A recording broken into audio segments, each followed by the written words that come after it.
Deməli, uşaqlar, bugün keçirik Fransanı və Rusiya mövzularını. Fransa 11-16-cı əsrlərdə və Rusiyada 13-16-cı əsrlərdə. Gəlin əvvəlcə başlayaq ki, Fransa bir krallıq kimi nə zaman yarandı? Təbii ki, 843-cü ildə Verden müqaviləsi yadımızdadır, Frank imperiyasında. Verden müqaviləsi imzalandı. Fransa, Almanya, İtaliya krallıqları meydana gəldi. Fransanın idarə edən sülalələr, Şirvanşahlarda necə 3 dənə sülalə idi və Almanya. Fransada da 3 dənə sülalə var idi. İlk yarananda Karolinglər 843-987, Kapetinglər 987-1328, Burbonlar 1594-1792.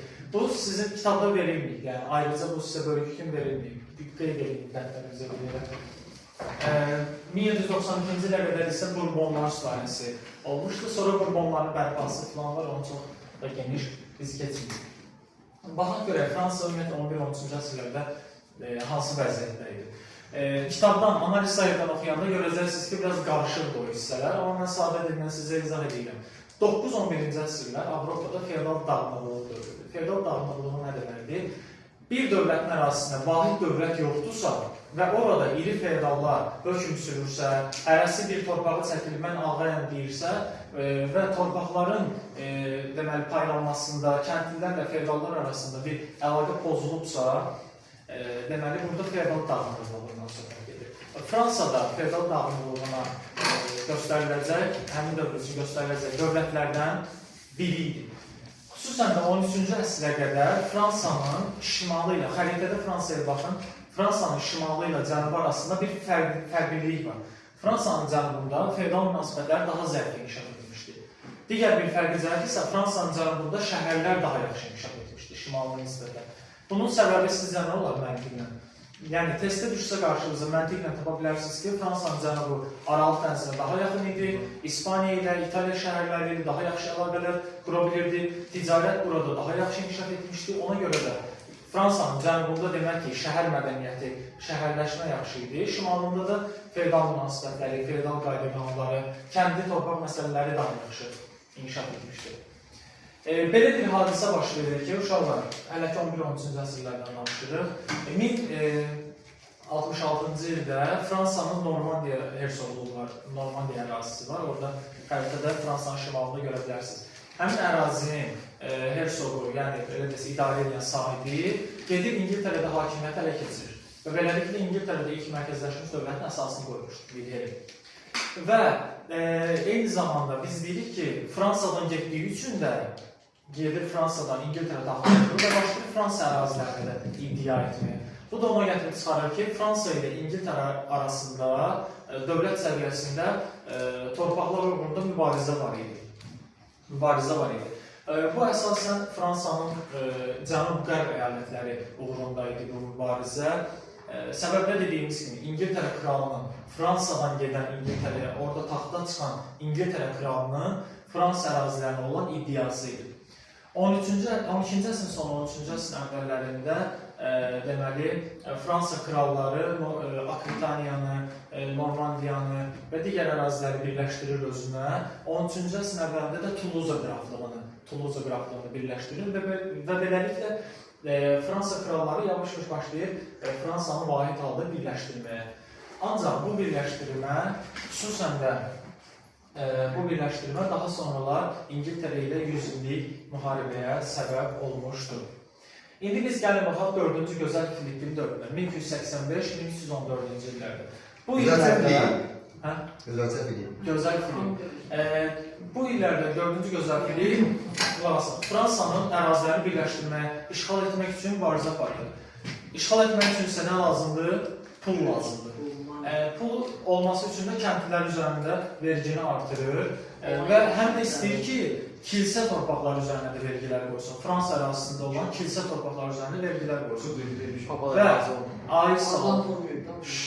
Və kilsə torpağı üzərində hər hansı bir şey etmək üçün Roma papası ilə razılaşmaq lazım idi və Roma papası icazə vermir, 4-cü gözəl Filipə qarşı çıxır.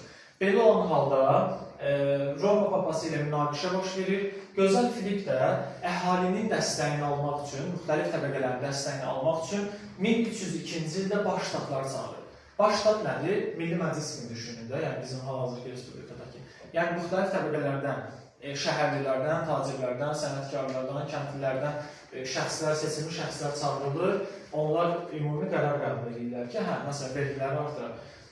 Baş ştatları çağırır, əhalinin dəstəyini alır. Hərəsi öz ölkəsinin adına qərar verir. Hərəsi öz təbəqəsinin adına verir. Və Roma papası ilə münaqişənin nəticəsi olaraq 4-cü gözəl Filip Roma papasının özündən asılı vəziyyətə salır. Yəni, bu mübarizə nəticəsində 4-cü gözəl Filip qalib gəlir, Roma papalarını özündən asılı vəziyyətə salır. Çünki əhalinin dəstəyini alır, yəni var təbəqələrin dəstəyini alır. Və bu dediyimiz, bu aydındır məsələn. 1302-ci ildə baş ştatlar çağırılır, gözəl Filip qalib gəlir. İndi gələk 100 illik müharibəyə. Nədir bu? 100 illik müharibə İngiltərə ilə Fransa arasında olmuşdur. Əsas səbəb də bir neçə səbəb var idi. İngiltərə kralının Fransanın bəzi ərazilərinə olan tutmaq istəyi, işğal etmək istəyi və xüsusən də Flandriya vilayəti uğrunda mübarizə. 100 illik müharibə, belə sözdə 100 il deyilsə də, ümumilikdə 116 il davam edir. 1337-1453-cü illər, Flandriya uğrunda. Biz 100 illik müharibəyə aid 5-6 dənə şey bilməliyik. İşte bu qədər. 1. 1346 Kresi döyüşü, 1356 Poitiers döyüşü. Hər iki döyüşdə kim qalib gəlir? İngilislər qalib gəlir. 1415 Azincourt döyüşü var, bir də 1429 Orlean şəhərinin mühasirəsi var. İndi bura gələk. 1415 Azincourt döyüşündə yenə İngilislər qalib gəlir Fransız ordusuna. 1429-cu ildə Orlean şəhərinin mühasirəsi zamanı isə Jeanne d'Arc adlı Fransız qızı çıxır, 18-19 yaşında. Və Orlean şəhərini mühasirədən azad edir bu qızcığaz və bundan sonra ancaq Fransa kralı Jeanne d'Arc'ın nüfuzunun artmasından, yəni bir qızdan qorxaraq onun İngilislərə əsir düşməyinə razı oldu. Müəllim nədir ki, bir qızcığazdan, yəni müəllim qızlara alçaldır. Əsir düşdü və beləliklə də edam edildi İngilislər tərəfindən. Ancaq Jeanne d'Arc'ın qəhrəmanlıq hekayəsi hələ də fransızlar üçün qalır. İndi baxaq görək, sülhdən əvvəl bir şeydir. Müharibənin əvvəllərində Fransız ordusunun İngilislərə məğlub olmasının bir neçə səbəbi var. Birincisi, Fransız ordusunun pərakəndə vəziyyətdə olması, dağılmış vəziyyətdə olması. İkincisi, Fransa ordusunda olan cəngavərlərin, ordunun müxtəlif hissələrini idarə edən cəngavərlərin aşağı təbəqəli, kəndlilərdən məsələn yığılmış əskərlərə yuxarıdan aşağı baxması idi. Məsələn, belə deyək, iri cəngavərlər deyirlər də, onların ordusu, öz ətrafı atlı süvari dəstələr idi. Kəndlilərdən toplananlar isə biraz qorxaq deyil də, biraz belə piyada idi məsələn, biraz zəif döyüşündə, ona görə cəngavərlər aşağı təbəqənin ordusuna belə yaxşı baxmırdılar, ona görə. Ancaq müharibənin sonrası artıq, müharibənin sonlarına doğru Fransa kralı yaxşı islahatlar keçirir, atlı süvari dəstələr, cəngavərlər və muzlu qoşunlar təşkil edir. Beləliklə 1453-cü ildə 100 illik müharibə başa çatır. Müharibə nəticəsində fransızlar qalib gəlir, yalnız deyirik ki, Kale limanı İngilislərin əlində qalır. Qalan bütün Fransız əraziləri azad edilir. Sonra, müharibə dövründə Fransada 1358-ci ildə Jaklar üsyanı baş verir və ya Jakeliyə. Niyə Jak deyilir? Çünki Fransada kəndlilər Jak adlandırılır. Ona görə Jaklar üsyanı. Kəndlilər vergilərin azaldılmasına və s. məsələləri etiraz edirdilər və əyyan təbəqəsi, yuxarı təbəqə bu Jakların başçısını anladır ki, gəl saraya səndən razılaşaq edək. Yəni, hiylə ilə öldürülür başlar. Ancaq Jakeli üsyanından sonra uzun müddət vergilər artırılmır, nəticəsi olur yəni. Son olaraq, 11-ci Ludovikin dövründə 1461-83-cü illərdə Ludovic mərkəzləşdirmə siyasət aparır, Fransanın bütün vilayətləri birləşdirilir, vahid Fransa dövləti yaranır, mərkəzləşdirmə başa çatır və mütləq monarxiya formalaşır. Sonra 1594-də isə Fransada Bourbonlar sülaləsi hakimiyyətə gəlir, 1594-cü ildə. Bunlar hələ ki, deməli, Bourbonlara qədər də olacaq bir sülalə olub, amma biz Valois sülaləsi deyilik, əslində Valois sülaləsi. Deməli, sonra Rusiya haqqında əslində biz çox şey bilirik, nəyi bilirik, mən sizə bilmirik. Deyirik ki, 13-cü əsrdə Rus knyazları var idi ki, onlar Qızıl Ordu dövlətindən asılı idilər. Yəni, Rus knyazları Moskva var idi, Kiyev var idi, ki, Rus knyazları. Onlardan ən güclüsü belə desə Moskva knyazları idi ki, sonralar digər Rus knyazlarının öz adlarını birləşdirmişdir. 1380-ci ildə uşaqlar Kulikova döyüşünü keçmişdir. Qızıl Ordu sərkərdəsi Mamay Rus knyazlarına məğlub olur. Bununla da müəyyən qədər asıllıqdan çıxırlar Rus knyazlıqları Qızıl Ordu.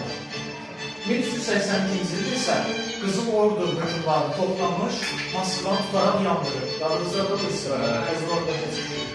95-ci ildə Terek döyüşündə Teymur Qızıl Ordu hökümdarı toplanmışdır. Belədəsələri öldürür. Yaxşı, Terek döyüşünü bura niyə yazmışıq? İndi deyəcək.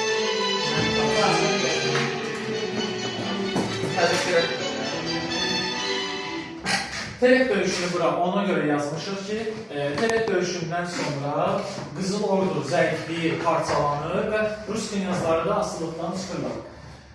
1462-1555-ci illərdə, 1505-4-cü İvanlar, 3-cü İvan. Yenə səhvli olur. 3-cü İvan. Amma mən bəhət yazsam, mən deyəcək. 3-cü İvan hakimiyyətdə olduğu dövrdə 1480-ci ildə Uqra görüşündə bilirsiniz. Uqra görüşü bilirsiniz də Qızıl Ordu'da Əhməd xan çəkinir. Gedir mühasirə alır, amma təzdən dala çıxır. Ondan sonra Rus knyazları tamamilə basılasılıqdan çıxırlar. Və 16-cı əsrin əvvəlində 3-cü İvanlı dövründə vahid Rusiya dövləti artıq yaranır. Bir də 4-cü İvanı keçirik 1533-1584-cü illərdə. 4-cü İvan neyini? İslahatlara keçirib, mərkəzi idarə etmə sistemində islahatlar, orduda islahatlar və digər islahatlar keçirib, boyar müxalifətini ləğv edib. Boyar müxalifəti nədir? Yəni, əryanlardan ibarət bir dövlətə qarşı bir qrup var idi. Onlar qani dövlətə qarşı çıxırdılar, bölücü siyasəti yürüdüklər də onları ləğv edib. 1547-ci ildə özünü çar elan edib, beləliklə 4-cü İvan Rusiya dövlətinin ilk çarıdır. 1547-ci ildə. 16-cı əsrin ortalarında da Volqa-Boya ərazilərdəki Qazan, Həştərxan xanlıqlarını tutaraq artıq Volqa-Xəzər yollara keçirlər, Xəzər sahillərinə qədər çıxırlar. 4-cü İvanın köhnə kitablarda biz daha çox keçirdik. Öz ərazilərini Opriçni ilə tətbiq edən bir hökümdardır. Opriçni ilə nədir uşaqlar? Öz ərazilərini gedirdi, talayırdı. Məsələn, gedirdi öz ərazilərini qarət edirdi, talayırdı. Buna Opriçni... Məyəli ikinci ancaq öz ərazisində. Səbəb? Niyə? Məsələn, kəndlilərə göz olsun olurdu, gedirdi, talayırdı əraziləri. Yandırırdı, talayırdı, qarət edirdi. Allah yerə talayırdı. Və ya cəzalandırmaq üçün. Vlad 45 olmalı. Tamamilə da. Başqa yerə ala bilmirəm. Vlad 45 işmə edir.